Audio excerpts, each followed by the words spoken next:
Episodio 3 de Cómo Mira un Arquitecto.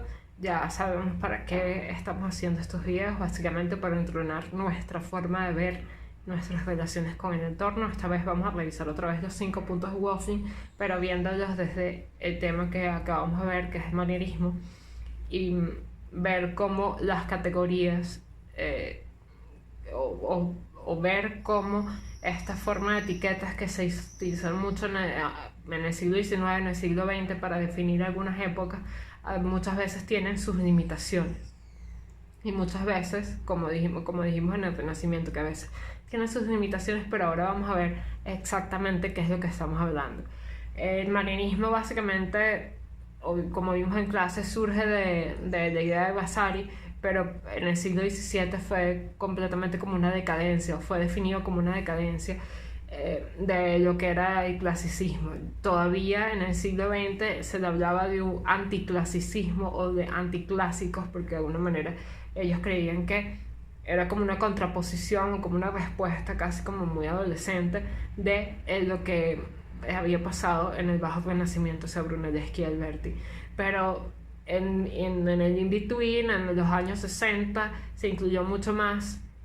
En los años 60 y a principios del siglo XX se había incluido mucho más lo de la experimentación, entendiendo también que el manierismo es sumamente heterodoxo porque no está basado exactamente en limitación como creía Bellorio en el siglo XVII, cuando la imitación era un poco asquito, porque se estaba hablando también del romanticismo, no se quería la imitación, como muchas veces hablamos ahora de eso, era muy mal vista, sino más en el sentido de la experimentación en base a un lenguaje clásico, y por eso a veces también se busca la contradicción o la contraposición, y vista también desde un punto de vista muy personal, esto nos llevaba a también a la idea de que era muy heterodoxo. Entonces por eso las categorías de Wolfing pueden resultar un poco incongruentes con lo que es el manierismo, y vamos a ver cómo. Ya ustedes se pueden estar imaginando un poco, porque ya vimos la clase, vimos ejemplos de cómo, por ejemplo, lo lineal puede entrar como definición para definir un cuadro como el descendimiento de la cruz de Pontormo, cuando ese cuadro está lleno de color, de manchas de color y de volumen. Es casi como un bajo relieve, es muy escultórico, y cuando hablamos de escultura no hablamos de líneas sino de masas y de volúmenes. Entonces eso también se puede ver, por ejemplo, en cuadros como de Sofonismo Maginsola o Lavinia Fontana, donde se está buscando la realidad, hay un poco más de movimiento, hay un poco más de sombras y oscuros, o sea, de esta relación de iluminación que se va a ver también en el barroco, y esto nos da como una contraposición donde no estamos viendo la línea. Eso podría venir o podría relacionarse con Leonardo da Vinci a finales o mediados del siglo XV, cuando estaba trabajando el esfumato, donde estaba tratando de difuminar y hacer más realidad, o sea, más realistas sus cuadros, tratando de difuminar los contornos. Eso nos lleva al segundo punto, que es lo superficial. Es muy complicado entender el manierismo como un juego de superficies, como habíamos visto en el Renacimiento. Ya no estamos hablando de ese tren, sino a veces tenemos una contraposición de algo muy cercano y de algo muy lejano. Eso lo ven, por ejemplo, en el Último Juicio, donde casi todas las personas están muy cerca. Hay, por ejemplo, trabajos de perspectiva donde se está viendo que los artistas ya están muy claros en el trabajo de la óptica, por ejemplo en Parmigianino, en el autorretrato de espejo cóncavo. ¿Cómo podemos hablar de lo superficial ahí si el mismo artista está jugando, está de alguna manera coqueteando con otras formas de profundidad que no son a través de la superficie? Esto también lo vemos en pinturas como la de Mantegna, como el llanto sobre Cristo. Es una forma, con este tipo de perspectiva muy baja, es muy difícil hablar de superficialidad. ¿Cuál es la primera superficie? Los pies de Cristo, y vamos como trabajando con Cristo, es muy complicado. Esto nos lleva a lo múltiple. Es una forma, cuando hablamos de manierismo, es muy difícil entender las partes que componen una obra manierista. Eso lo vamos a ver tanto en las pinturas, por ejemplo en el último juicio de Miguel Ángel, que es uno tal vez de los padres fundadores del manierismo, como patrimonio de Miguel Ángel, por decirlo así. Muy difícil de entender cuáles son o cómo despiezar esta pintura. Eso también pasa en las obras arquitectónicas de Miguel Ángel, por ejemplo, la Biblioteca Lawrenciana. Si nosotros decidiéramos quitar las partes, ¿qué quedaría? O cómo quedaría, tal vez una masa que conforma, es muy complicado. Esto también se puede ver en un interior de Rafael, o de Primaticcio, o de Giulio Romano, donde los grutescos forman parte principal de ese interior. Entonces no podemos definir solamente la estructura, sino tendríamos que como que arrancarle la piel a esta arquitectura, que la piel es básicamente lo que también nos está ayudando a sentirnos como nos sentimos, o responder como tendríamos que responder ante esta arquitectura, que muchas veces es responder, es sentirnos de alguna manera interpelados por esta arquitectura, o simplemente entretenernos y reflexionar críticamente sobre lo que es el clasicismo. Esto nos lleva al cuarto punto, que es como uno de los más gráficos, que es lo cerrado. Son uno de los puntos gráficos. Lo cerrado es también un poco más difícil de entender en el manierismo, porque las acciones a veces de las pinturas y de la arquitectura se concatenan unas con otras. A veces, por ejemplo, se me ocurre también otra vez revisando los autorretratos, por ejemplo, de Parmigianino o de cualquiera de las artistas mujeres. Eso nos interpela a nosotros como el que estamos viendo la pintura. Muchas veces hay esta referencia meta del mismo autorretrato incluido dentro de la pintura. Sofonis Balinsolo también, esto con el autorretrato que ella pinta, haciendo que Bernardo Campi la pinta a ella, empieza a ser como que este tema no está cerrado. Sí, hay como un recuadro que cierra el espacio, pero no es, la narrativa no es cerrada. Y eso pasa también con la narrativa de la arquitectura, donde los espacios se van concatenando unos con otros y la experiencia no está cerrada en una edificación o una plaza, como habíamos visto en el Renacimiento. Ese espacio uniforme, ese espacio geométrico, ese espacio mensurable se va de alguna manera despiezando, tanto dentro del edificio como dentro del espacio. La narrativa, cuando por ejemplo vemos la Biblioteca Lawrenciana, el Pichetto, tenemos que voltear la cabeza, movernos.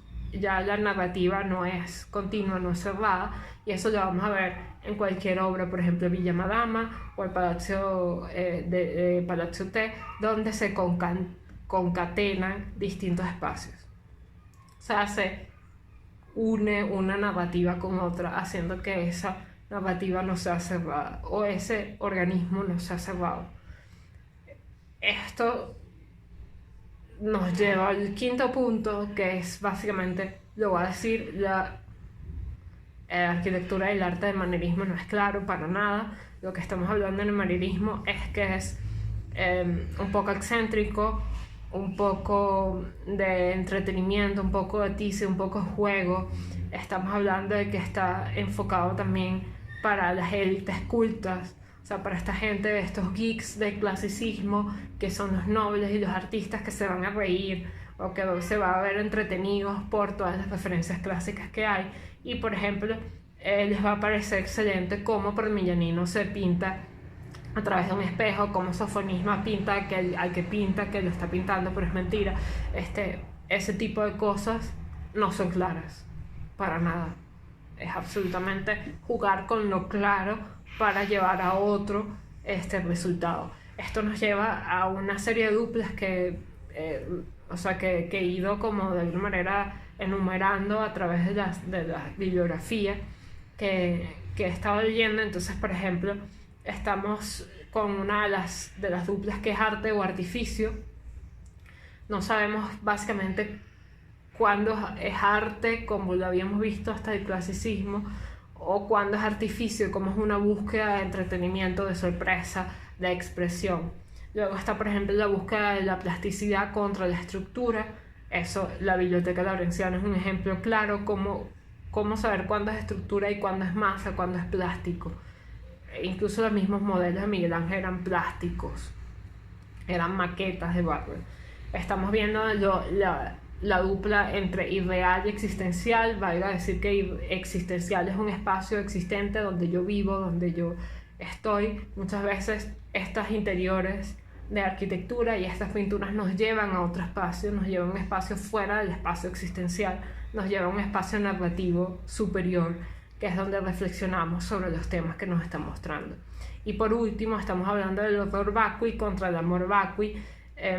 A veces vemos pinturas del manierismo y espacios del manierismo donde juegan con el vacío y con esa contraposición. Por ejemplo, El juicio final es uno de los mejores ejemplos.